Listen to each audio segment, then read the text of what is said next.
Make a list of 2 things that have been shoulds for you that are negatively affecting your life because you're not following through. Pick one from your business life and one from your personal life.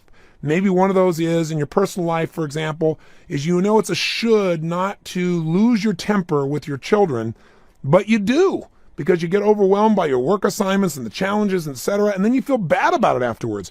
You've got to make that a value within you that is a must never for you.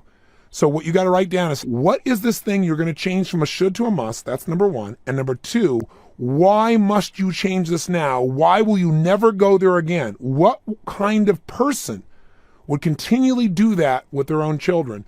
And write it in a way that is so powerful and potent that if you were to read it, you would never allow yourself to go there. Then the third step is, once you've figured out what it is you're going to turn from a should to a must in your personal life and in your professional life, one for each.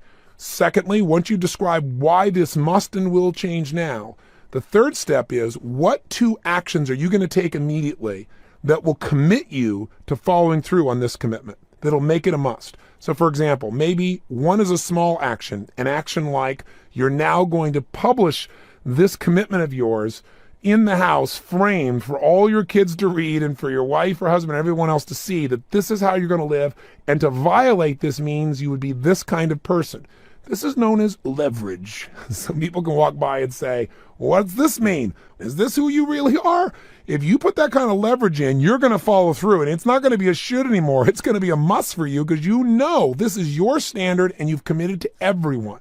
If there was an action like you wanted to stop overeating, maybe one of those action steps is you're going to write down that tonight when you go home, you're not going to talk about going on a diet. You're going to go through the entire house and you're going to rip out everything out of your refrigerators, your freezers, out of your cupboards that you know cannot be a part of your diet, that it's just crazy and insane, and having it there is just tempting you. And you're going to take all this food and flush it down the toilet while you stand above the commode in a peak state, playing the music of We Are the Champions of the World. I don't know, whatever it takes to commit an act that gets you to follow through and turns the should into a must by changing the environment in which you're living, or the commitment you're making, not just to yourself, but to others, so that you follow through.